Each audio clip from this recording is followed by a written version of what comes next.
આપણા દ્વારા કામરેજનો મુદ્દો ઉઠાવવામાં આવેલો છે ઘણા સમયથી કામરેજ પાસે આવેલ તાપી નદી પરના બ્રિજ જે લાખોની સંખ્યામાં વાહનોની અવરજવર મેઇન આપણો હાઈવે છે. ત્યાં ઘણા લાંબા સમયથી લોખંડની પ્લેટ નાખીને કામ ચલાવી રહ્યું છે. થોડી બ્રિજમાં ક્ષતિ હોવાને કારણે એ પ્લેટ પહેલા 1 ફૂટ પહોળી હતી, આજે લગભગ 7 ફૂટ પહોળી છે. એટલે એનો મતલબ એવો થયો કે ક્ષતિ વધતી જાય છે, પ્લેટ મોટી થતી જાય છે. તો આનું તાત્કાલિક રિપેરિંગ થવું જોઈએ. કોઈ ઘટના ઘટે પહેલા એનું રિપેરિંગ થાય એ ખૂબ જરૂરી છે. મને જાણવા મળ્યા મુજબ હાઈવે ઓથોરિટીને ટ્રાફિક થવાના ડરને કારણે આ પ્લેટથી કામ ચલાવી રહ્યા છે.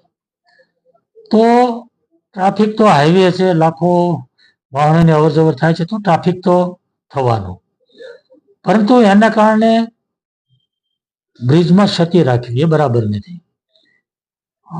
આજે રિપેરિંગ કરીએ તો પણ ટ્રાફિક થવાનું છે, 1 વર્ષ પછી રિપેરિંગ કરીએ તો પણ ટ્રાફિક થવાનું છે. રિપેરિંગ તો કરવાનું છે ગમે ત્યારે. તો ટ્રાફિકની ચિંતા કર્યા વગર એની વ્યવસ્થા કરીને ડાયવર્ઝન પણ ત્યાં આપી શકાય એવું છે. થોડી ઘણી મુશ્કેલી પણ પડશે લોકોને, પણ એ મુશ્કેલી પણ સહન કરીને આ તાપી બ્રિજનું રિપેરિંગ કરવું પડે એમ છે. એ તાત્કાલિક રિપેર કરવું જોઈએ એવું મારું માનવું છે.